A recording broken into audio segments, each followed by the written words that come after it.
गुरुराराधनादिश्च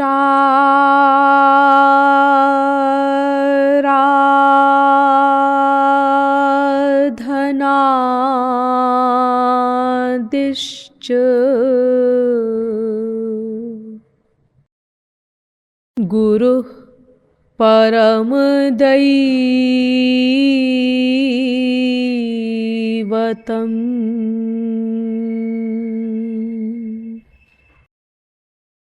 गुरोः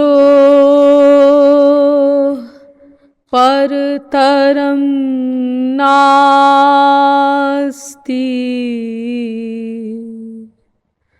कृपालु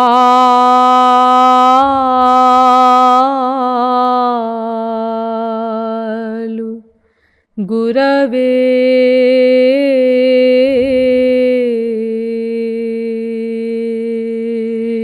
नमः।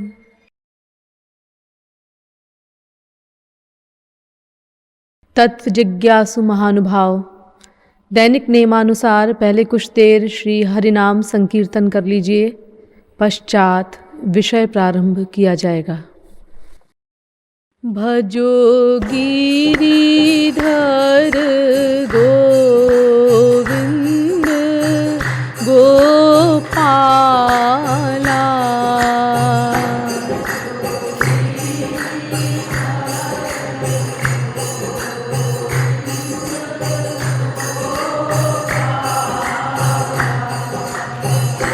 भजो गिरिधर गोविंद गोपाला।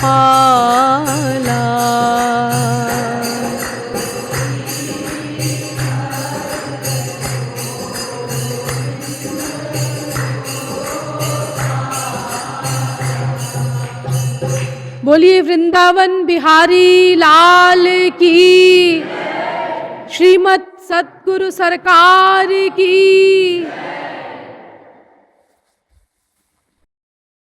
अब आप लोग कृपया सावधान होकर बैठ जाएं।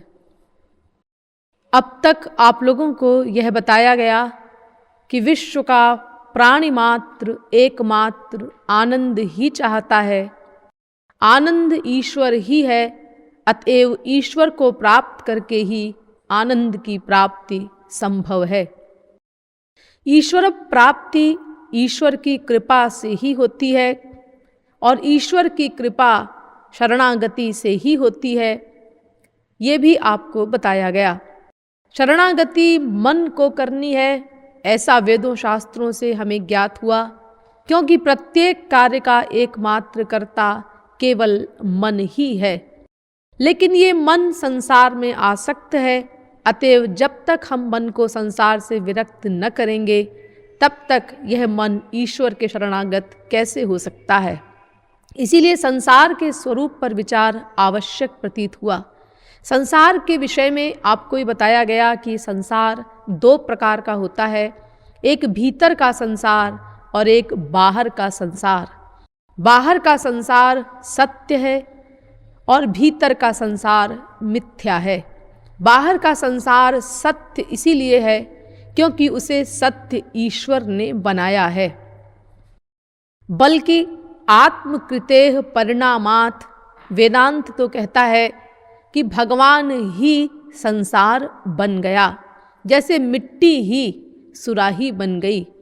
अतएव बाहर का संसार किसी की कोई हानि नहीं करता, हानि तो भीतर के संसार के कारण होती है। अगर हम भीतर के संसार को किसी प्रकार समाप्त कर दें तो बाहर का संसार हमारी कोई हानि नहीं कर सकता। इसके विपरीत अगर कोई बाहर के संसार को समाप्त करके और अशांति से बचना चाहे, खतरे से बचना चाहे, तो ये संभव नहीं है, क्योंकि जो मूल कारण है हमारी सब परेशानियों का, भीतर का संसार, वो बना हुआ है। पश्चात इन दोनों संसारों के संबंध पर भी विचार किया गया और आपको ये बताया गया कि भीतर वाला संसार बाहर वाले संसार को पा करके बलवान हो जाता है। इसीलिए जब तक भीतर का संसार बना हुआ है तब तक हमको बाहर के संसार से भी सावधान रहना है। इस भीतर के संसार पर थोड़ा विचार कर लीजिए। ये भीतर का संसार माया से बना है। उस माया के विषय में वेद कहता है, अजामेकां लोहित शुक्ल कृष्णाम बहवीह प्रजाः सृजमानां सरूपाः अजो ये को जुषमाणो नुषेते जहात्येनां भुक्त भोगामजोन्यः। श्वेताश्वतरोपनिषद 4 अध्याय का 5वां मंत्र। अर्थात माया का आधिपत्य हमारे अंतःकरण पर है। जिस माया का, वो माया 3 रंग वाली है। सफेद रंग की माया, लाल रंग की माया और काले रंग की माया। सफेद रंग की माया माने सत्वगुणी माया, लाल रंग की माया माने रजोगुणी माया और काले रंग की माया माने तमोगुणी माया। तो ये 3 गुणों वाली माया का आधिपत्य है हमारे अंतःकरण पर। इसीलिए हमारे आइडियाज, हमारी चित्तवृत्तियां, हमारे विचार इन्हीं 3 गुणों से संबंधित होते हैं। कभी हमारी चित्तवृत्ति सात्विक हो जाती है, कभी राजस हो जाती है और कभी तामस हो जाती है। इसीलिए ध्यान दीजिए, मैं अभी आपको एक पॉइंट पर संकेत कर रही हूं। हम लोग संसार में यह आशा करते हैं कि संसार के सब लोग हमारे अनुकूल रहेंगे, और मैं आपको यह बताने जा रही हूं कि संसार में एक भी व्यक्ति किसी के अनुकूल एक दिन को भी नहीं रह सकता।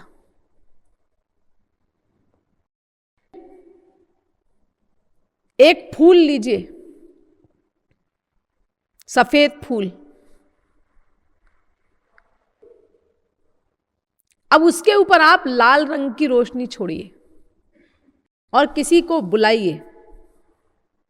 उससे कहो कि बताओ इस फूल का रंग कैसा है, जैसा तुम्हें दिखाई दे रहा हो वैसा इस रजिस्टर पर लिख दो। उसने लिख दिया, फूल का रंग है लाल। अच्छा जाओ तुम, भेज दिया उसको। अब उसके ऊपर हरे रंग की रोशनी छोड़िए।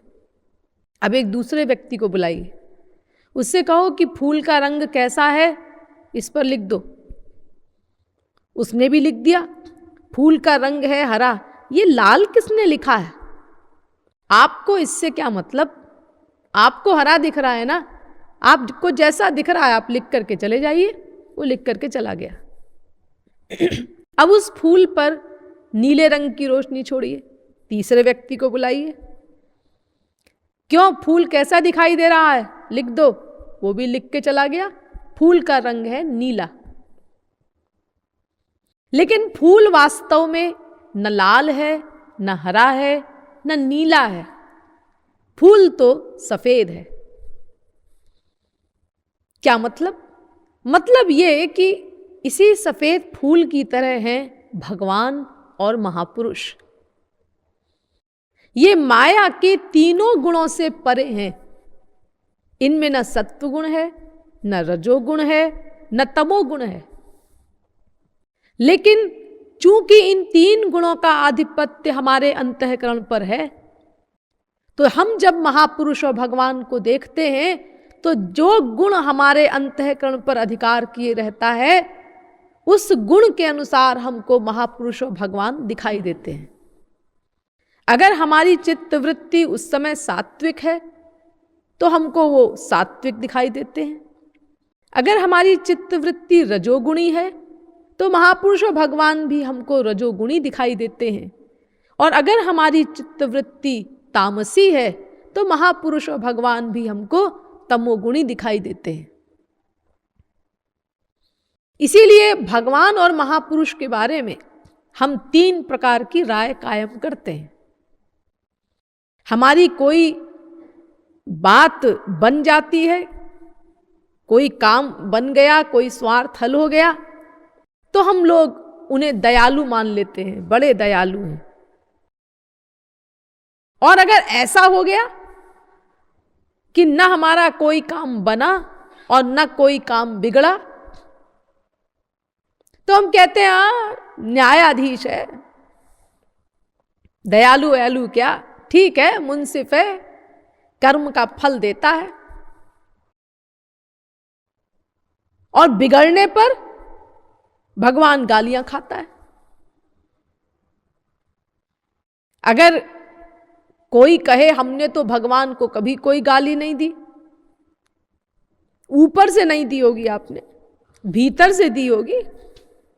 और भगवान तो भीतर की ही नोट करता है, ऊपर की तो दुनिया वाले नोट करते हैं। भगवान अंतःकरण की बात नोट करता है, सीधे डायरेक्टली। भावग्राह्य मणिडाख्यम भावा भाव करम शिवम। श्वेताश्वतरोपनिषद 5वें अध्याय का 14वां मंत्र। भावग्राही जनार्दन, बार बार कह रहे हैं शास्त्र, भगवान अंतःकरण की बात को नोट करता है। तो देखिए ये जो 3 गुण हमारे भीतर रहते हैं, इनके कारण न कभी भगवान हमारी समझ में आए और न महापुरुष समझ में आए। अपने ही गुणों की छाप हम उनके ऊपर छोड़ते हैं और उसी के अनुसार हम उनके विषय में जजमेंट दे देते हैं। तो सोचिए, जिन महापुरुष और भगवान में इन तीनों गुणों में से कोई गुण नहीं है, जब उनके प्रति हमारी चित्त वृत्ति के अकॉर्डिंग हमारा फैसला होता है, यानी उनसे भी हमारी नहीं बनती, तो फिर संसार में जहां सब में ये गुण बदल रहे हों, वहां हमारी किसी से कैसे बन सकती है? कैसे अनुकूलता संभव है? क्योंकि यहां तो प्रत्येक मायाबद्ध जीव में ये तीनों गुण परिवर्तित हो रहे हैं। और कब परिवर्तित हो जाए कौन गुण, इसका कोई भरोसा नहीं। कि सवेरे सत्वगुण आएगा और दोपहर में रजोगुण आएगा और शाम को तमोगुण आएगा, ऐसा कोई समय निर्धारित नहीं है। और कितनी देर रहेगा, ऐसी कोई टाइम लिमिट नहीं। 1 सेकंड को भी रह सकता है, 1 घंटे को भी रह सकता है। और ये जो 3 गुण मैं बता रही हूं ना, हाँ, सत्वगुण, रजोगुण, तमोगुण, इनमें सबसे बलवान तमोगुण है, उससे कमजोर रजोगुण है और सबसे कमजोर सत्वगुण है। बहुत अधिक वातावरण मिले तब सत्वगुण हावी होता है।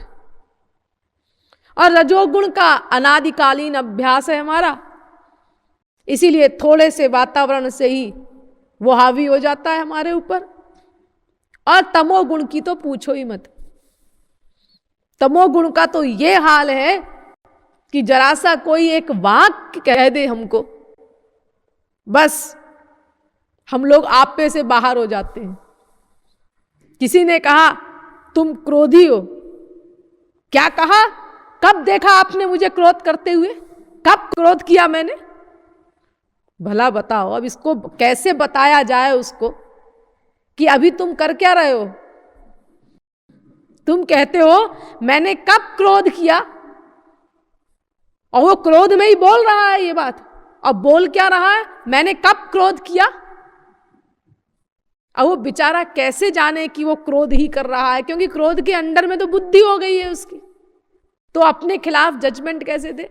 एक बार अकबर बादशाह की सवारी जा रही थी, हाथी पे बैठ के जा रहे थे अकबर। तो एक शराबी रास्ते से जा रहा था, उसने कहा अकबर बादशाह से, क्यों बे हाथी बेचेगा?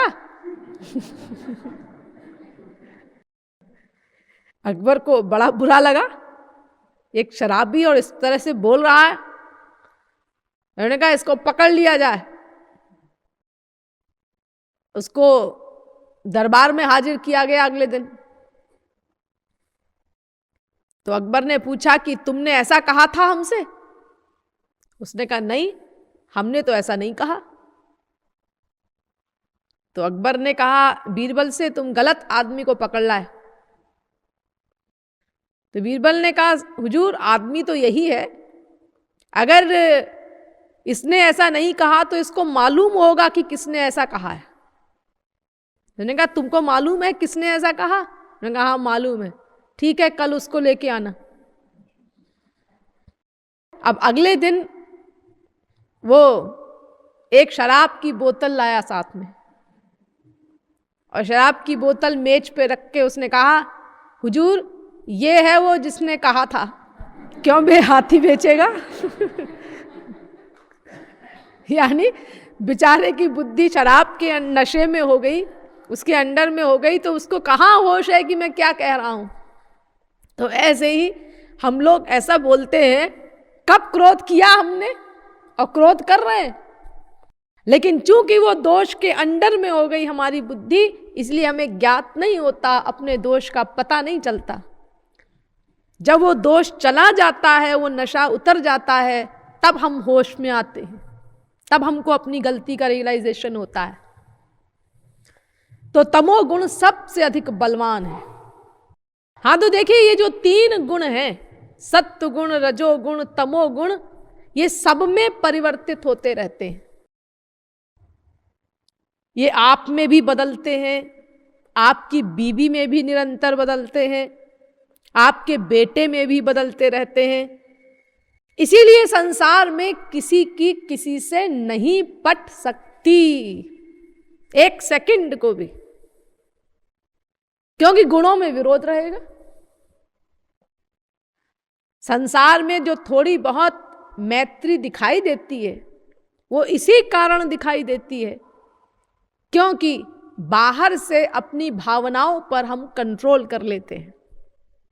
पति ने कोई बात कही, बीबी को बुरी लगी, लेकिन बीबी ने कहा अभी बवाल खड़ा हो जाएगा, क्या फायदा, चलो इसी की बात मान लो। और उसने कहा चलो ठीक है। कई बार बीबी ने कोई बात कही, वो पति के अनुकूल नहीं है, उन्होंने कहा क्या फायदा, अभी अकांड कांड खड़ा करेगी, चलो इसी की बात मान लो। इस तरह से थोड़ी बहुत पटती हुई दिखाई देती है संसार में, वास्तव में किसी की किसी से नहीं पटती। आप लोग बाहर से किसी को देखते हैं, मियां बीवी हाथ पकड़े एक दूसरे का घूमने जा रहे हैं, हंस हंस के बातें कर रहे हैं, आप धोखे में आ जाते हैं, अमुक मियां बीवी की बड़ी पटती है, अमुक बाप बेटे की बड़ी पटती है। ये पटती वटती किसी की नहीं, ये बाहर से पटापटी दिखाई दे रही है, भीतर से निरंतर खटापटी चल रही है सबकी, सबके साथ, कोई किसी के अनुकूल नहीं, एक दिन को भी नहीं रह सकता, क्योंकि गुणों में विरोध है। आप कहेंगे मान लो एक से गुण हो दोनों में, तब तो पटेगी। मान लो दोनों के अंदर सत्व गुण हो या दोनों में रजोगुण हो, तब तो पटेगी नहीं, तब भी नहीं पटेगी। क्यों, तब क्यों नहीं पटेगी? इसीलिए कि गुणों की मात्रा में अंतर होगा। अगर एक से गुण भी हैं दोनों में, तो दोनों की मात्रा अलग अलग होगी, इसीलिए लड़ाई होगी। देखो, एक पति ने स्त्री से कहा चलो आज पिक्चर देखने चलते हैं। पत्नी ने भी कहा हाँ चलो चलो चलते हैं पिक्चर देखने। दोनों के अंदर रजोगुण था, दोनों पिक्चर देखने के लिए चले। रास्ते में एक महात्मा का लेक्चर हो रहा था, और वो सत्वगुण का जो वातावरण था उसने उन दोनों पर अटैक किया। लेकिन जिसका रजोगुण कमजोर था उसके ऊपर वो विजयी हुआ, और जिसका रजोगुण बलवान था उससे वो हार गया। तो पति का रजोगुण बलवान था, इसीलिए उसके ऊपर हावी नहीं हो सका। बीबी के ऊपर हावी हो गया क्योंकि रजोगुण कमजोर था उसका। तो बीबी ने कहा चलो आज लेक्चर सुन लेते हैं, पिक्चर कहाँ जाती है, अभी तो लगी है, 15 दिन तक चलेगी, फिर देख लेंगे। तुम बहुत भक्तिन बनती हो तो जाओ तुम ही लेक्चर सुनो, मैं तो पिक्चर जाऊंगा। देखो लड़ाई हो गई। ये क्यों हुई लड़ाई? ये एक से गुण थे दोनों में, दोनों रजोगुणी थे, दोनों पिक्चर देखने चले, लेकिन एक का रजोगुण कम मात्रा का था, दूसरे का रजोगुण अधिक मात्रा का था, इसीलिए मात्रा में विरोध होने के कारण फिर लड़ाई हो गई। इसीलिए संसार में कोई किसी के अनुकूल नहीं रह सकता। तो सोचो, जब गुण की मात्रा में अंतर हो जाने से, ध्यान दीजिए,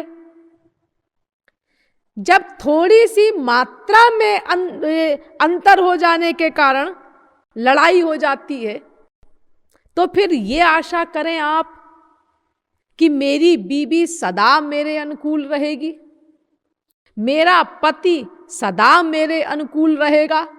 ये कितना भोलापन है! ये कैसे संभव है? और फिर आप तो सारे संसार से ये आशा करते हैं कि सब लोग हमारे अनुकूल रहेंगे। ये कितनी बड़ी नासमझी है। अरे जब एक भी किसी के अनुकूल नहीं रह सकता और आप ही आशा करते हैं कि सब अनुकूल रहेंगे हमारे, और आशा ही नहीं करते, ये मानते भी हैं, आप समझते भी हैं बहुत से लोग हमारे अनुकूल हैं, ऐसा भ्रम भी है आपको।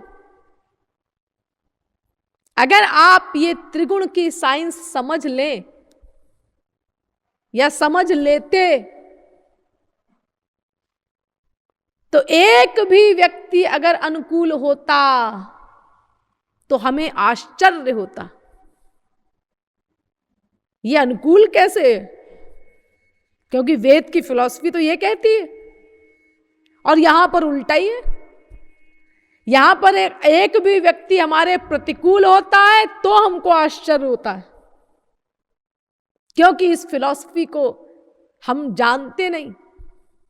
और अगर हमने जाना है, कभी सुना है प्रवचन में, तो मनन करके हमने इसको पक्का नहीं किया अपने मन में, इसीलिए किसी के प्रतिकूल होने पर हमको आश्चर्य होता है। अतएव इस फिलॉसफी को सुन करके बार बार मनन के द्वारा पक्की भी करो, उसको बिठाओ अपनी बुद्धि में। जितना पक्का होगा ये ज्ञान, गहराई से जब हम समझ लेंगे इस बात को कि चूंकि माया के ये 3 गुण सबके अंदर अधिकार जमाए हुए हैं और ये परिवर्तनशील हैं, ये मौका देखते रहते हैं कि कब हम हावी हों, दूसरे को दबा दें।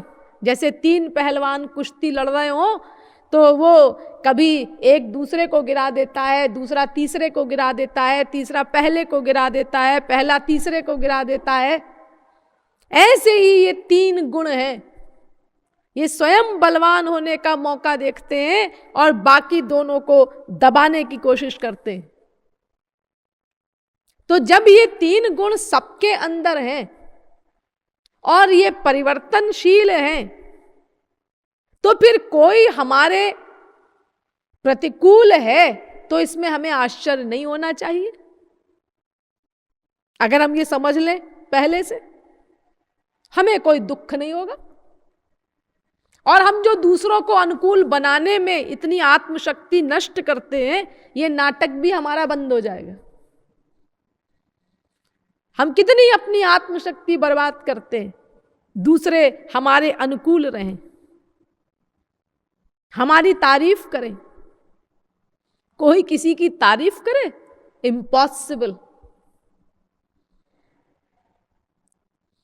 अगर कोई बुराई करे, ये नेचुरल है। कोई तारीफ करे, ये नहीं हो सकता। अगर कोई तारीफ कर रहा है तो सावधान हो जाओ, कोई स्वार्थ छिपा है उसके पीछे उसका। और अगर हम सावधान नहीं होते तो बाद में कहते हैं, अरे तो बड़ा धूर्त निकला। निकला विकला क्या, वो तो पहले ही था। तुम समझे नहीं थे, वो अपने स्वार्थ को सिद्ध करने के लिए बैकग्राउंड तैयार कर रहा था, और तुम समझे कि ये तुमको बहुत अच्छा समझता है, तुम्हारी तारीफ कर रहा है, तुमसे प्रभावित है। जितनी कोई अधिक तारीफ करे उतना बड़ा खतरा है, समझे रहो। जा रहे हैं आप, एक व्यक्ति रास्ते में जा रहा है साइकिल के ऊपर, उसने जाते जाते कहा सेठ जी नमस्ते, और नमस्ते करके आगे निकल गया। कम स्वार्थ है। धीरे धीरे साइकिल चलाने लगा, हाँ सेठ जी कैसे हैं, सिठानी जी कैसी हैं, और बड़ा स्वार्थ है। साइकिल से उतर के आपके साथ साथ चलने लगा, और बड़ा स्वार्थ है, सावधान हो जाओ। लेकिन जी 1 दिन हो गया, 2 दिन हो गया, 10 दिन हो गए, कोई स्वार्थ तो सामने नहीं आया। आएगा आएगा, घबराओ मत। हाँ, 1 महीने बाद पता चला, अब वो ये क्यों कर रहा था, हमारे पीछे क्यों लगा हुआ था, पता चल गया ना। हाँ चलो, पता तो चल गया तुमको। तुम तो ये समझते थे कि वो तुमको अच्छा आदमी समझ रहा है, तुम्हारी भक्ति कर रहा है वो।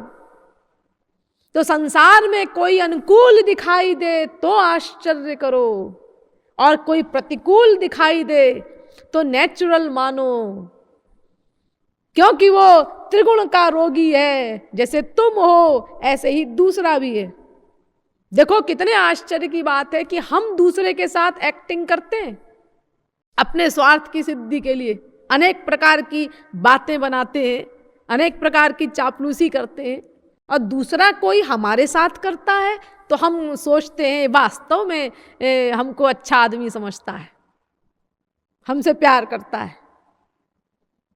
ये नहीं समझ पाते कि जैसे हम इसको धोखा देने के लिए तरकीबें खेलते हैं, ऐसे ही ये भी हमारे साथ खेल रहा होगा।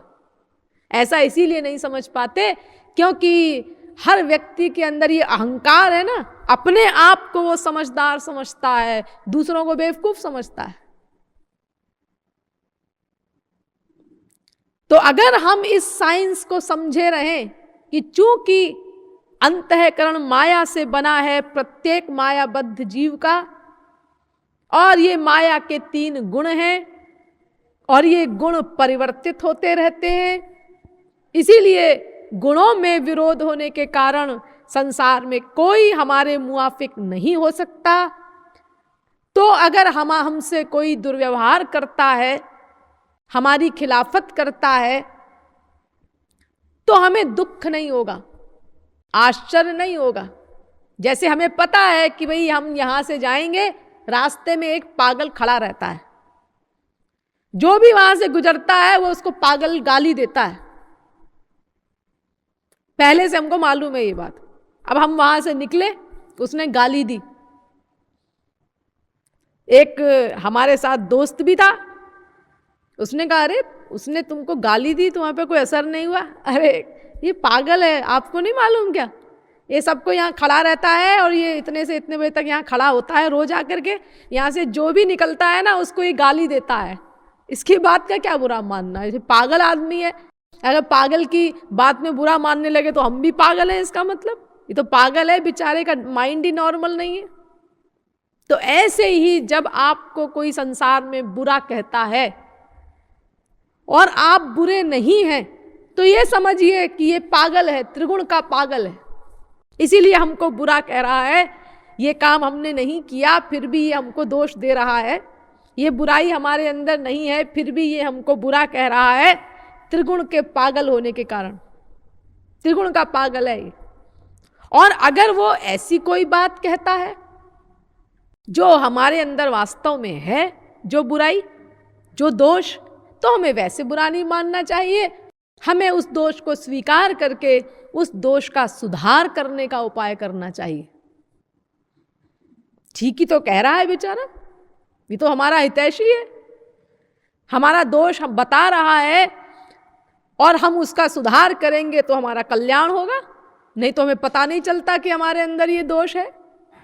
तुलसीदास जी ने कहा है ना, निंदक नियरे राखिए आंगन कुटी छवाय, नित साबुन पानी बिना, निर्मल करे सुभाय।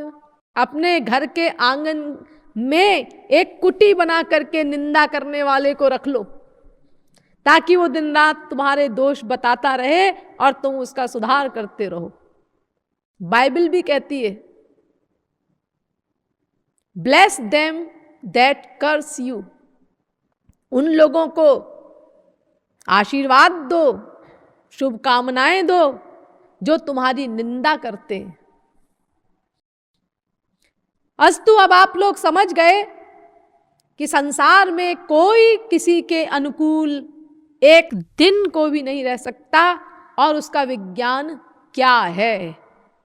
हमेशा अगर हम इस विज्ञान को दिमाग में रखें तो हमारी 50% अशांति समाप्त हो जाए।